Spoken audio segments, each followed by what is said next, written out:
আসানসোলের বারাবণী থানায় in charge suspend. SI মনোরঞ্জন মণ্ডল তাকে সাসপেন্ড করার নির্দেশ আসানসোল দুর্গাপুরের পুলিশ কমিশনার সুনীল কুমার চৌধুরীর।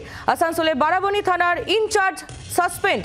কি খবর পাওয়া যাচ্ছে আমরা জানবো। বাসুদেব চট্টোপাধ্যায় আমাদের প্রতিনিধি রয়েছেন আমাদের সঙ্গে টেলিফোন লাইনে। বাসুদেব, কি আপডেট? দেখো, যেটা জানতে পারা যাচ্ছে যে মুখ্যমন্ত্রী কালকে কড়া ভাষায় যে কথা বলেছিলেন এবং নিচুতলার কিছু পুলিশ কর্মী এবং সিআইএসএফ যৌথভাবে তারা এইসব এলাকা যে রয়েছে সেখানে অবৈধভাবে বালি তোলা, অবৈধভাবে বালি তুলে বিক্রি করা, কয়লা তোলা বা আলু বিক্রি করা বা অন্যান্য যে জিনিসগুলো আছে, তবে সেই কারণে এই সাসপেন্ড কিনা সেটা কিন্তু জানা যাচ্ছে না পুলিশের পক্ষ থেকে। রুটিন কোনো অর্ডার আছে কিনা সেটাও জানতে পারা যাচ্ছে না। তবে মুখ্যমন্ত্রীর এই নির্দেশের পরেই সাসপেন্ড হয়েছে তাই অনুমান করা যাচ্ছে এবং পুলিশ সূত্রে জানতে পারা যাচ্ছে যে সেই জন্যই আসানসোল দুর্গাপুর পুলিশ কমিশনারেটের কয়েকজন পুলিশ কর্মী বা পুলিশ আধিকারিক বা ওসি আছে তাদেরকে নাকি সাসপেন্ড করা হয়েছে। তার মধ্যে মনোরঞ্জন মণ্ডলের সাসপেনশনের যে লেটার সেটা আমাদের হাতে এসে পৌঁছেছে এবং আমরা এক্সক্লুসিভলি যেটা দেখাচ্ছি যে মনোরঞ্জন মণ্ডল বারাবণী থানার অফিসার ইনচার্জ ছিলেন এবং তাকে ইতিমধ্যেই সাসপেন্ড করা হয়েছে। আসানসোল পুলিশ কমিশনার সুনীল কুমার চৌধুরী তিনি সাসপেনশনের অর্ডার জারি করেছেন যে 21 তারিখ থেকে তার সাসপেন্ড অর্ডার জারি হয়েছে এবং যতদিন না ফার্দার অর্ডার বেরোবে ততদিন তিনি সাসপেন্ড থাকবেন এবং তার পুলিশের সমস্ত সামগ্রী তিনি আসানসোল পুলিশ লাইনে জমা করবেন। বেসিকের অর্ধেক পে তিনি পাবেন এবং এই সাসপেন্স অর্ডারের পরেই কিন্তু রীতিমতো একটা চাঞ্চল্যকর পরিস্থিতি তৈরি হয়েছে। পুলিশের আধিকারিক থেকে শুরু করে নিচুতলার অফিসার থেকে আরম্ভ করে সকলেই কিন্তু একটা চাঞ্চল্যকর একটা পরিস্থিতি তৈরি হয়েছে যে কিভাবে এই সাসপেন্স হলো একজন বা আরো কেউ হচ্ছে কিনা এবং এই পুরো বিষয়টা নিয়েই রীতিমতোই কিন্তু চর্চার বিষয় হয়ে দাঁড়িয়েছে। বাসুদেব, ধন্যবাদ, নজর রাখো। বাসুদেব চট্টোপাধ্যায় আমাদের প্রতিনিধি ছিলেন আমাদের সঙ্গে। আসানসোলের বারাবণী থানার ইনচার্জ সাসপেন্ড। এসআই মনোরঞ্জন মণ্ডলকে সাসপেন্ড করার নির্দেশ আসানসোল দুর্গাপুরের পুলিশ কমিশনার সুনীল কুমার চৌধুরীর। আমরা কথা বলবো এই নিয়ে। পিয়ালি মিত্র আমাদের প্রতিনিধি রয়েছেন আমাদের সঙ্গে। পিয়ালি, গতকালই নবান্নের বৈঠকে নিচুতলার পুলিশের একাংশকে তোপ দাগেন মুখ্যমন্ত্রী মমতা বন্দ্যোপাধ্যায়। এরপরই এই সাসপেনশনের সিদ্ধান্ত অত্যন্ত তাৎপর্যপূর্ণ।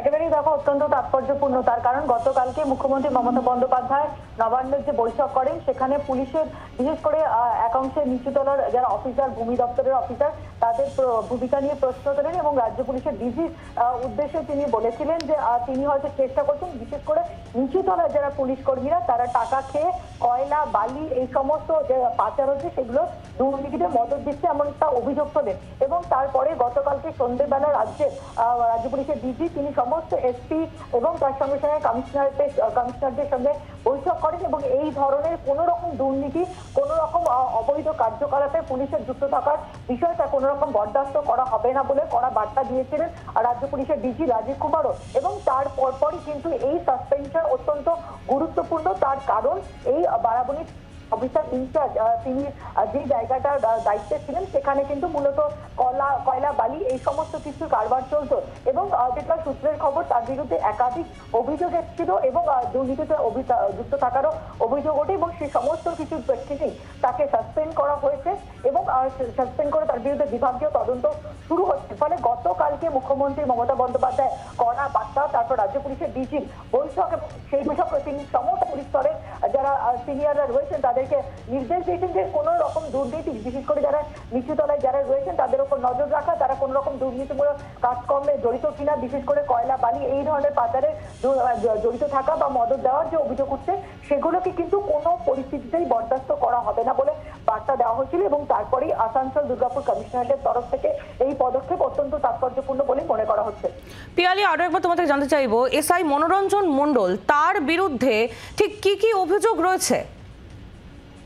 এখন নির্দিষ্টভাবে কিছু অভিযোগ তার কমিশনারেটের কাছে, বিশেষ করে কমিশনারের কাছে জমা পড়েছিল যে তিনি থানার অফিসার ইনচার্জ হয়ে তিনি বেশ কিছু যে অবৈধ কার্যকলাপ সেখানে তিনি মদত দিচ্ছেন। বিশেষ করে আসানসোল দুর্গাপুর অঞ্চল, বিশেষ করে বারাবণী যেখান থেকে কয়লা বা বালি এই ধরনের কারবার চলে এবং সেই পাচারের রোকার ক্ষেত্রে তার যে ভূমিকা, সদর্থক ভূমিকা হওয়ার কথা সেটা হচ্ছে না এবং উল্টোইটাই ধরা পড়ছে। এইরকম বেশ কিছু গুরুত্বপূর্ণ নির্দিষ্ট অভিযোগ জমা পড়ে এবং তার প্রেক্ষিতেই এই পদক্ষেপ বলে আমরা জানতে পারছি। পিয়ালি, ধন্যবাদ। পিয়ালি মিত্র আমাদের প্রতিনিধি ছিলেন আমাদের সঙ্গে। আসানসোলের বারাবণী থানার ইনচার্জ সাসপেন্ড এসআই মনোরঞ্জন মণ্ডল, তাকে সাসপেন্ড করার নির্দেশ আসানসোল দুর্গাপুরের পুলিশ কমিশনার সুনীল কুমার চৌধুরীর। অপেশাদার সুলভ আচরণ সহ একাধিক অভিযোগে এই সাসপেনশন বলে জানা যাচ্ছে। শুধু তাই নয়, এসআই এর বিরুদ্ধে বিভাগীয় তদন্তের নির্দেশও দেওয়া হয়েছে। গতকালই নবান্নের বৈঠকে নিচুতলার পুলিশের একাংশকে তোপ দাগেন মুখ্যমন্ত্রী মমতা বন্দ্যোপাধ্যায়। ঠিক কি বলেছিলেন তিনি গতকাল, শোনাবো আপনাদের। পলিটিক্যাল নেতাদের নামে সবাই বদনাম করে বেশি। 5 টাকা খেলে 500 টাকা বলে দেয় চোর। কিন্তু পলিটিক্যাল নেতারা টাকা খাওয়ার আগে 10 বার ভাবে জনগণের টাকা খাওয়া কি উচিত। তাদের নিজস্ব একটা দায়বদ্ধতাও থাকে। কিন্তু লোয়ার লেভেলে কিছু অফিসার্স, কিছু কর্মী যারা এই গভর্নমেন্টকে ভালোবাসে না, এবং তোমার পুলিশেরও কিছু লোক, তারা টাকা খেয়ে আজকে বালি চুরি বলো, কয়লা চুরি বলো, সিমেন্ট চুরি বলো। জয়গাঁওতে এত পাথর পড়ে আছে, ভেঙে কেন তোমরা টেন্ডার করছো না? এটা তো এগ্রিকালচার, এটা তো ল্যান্ড ডিপার্টমেন্ট করবে। ল্যান্ড ডিপার্টমেন্ট কি করছে, কেন বসে আছে? ওয়াই? বাংলার আওয়াজ, বাঙালির আবেগ, জি 24 ঘন্টা।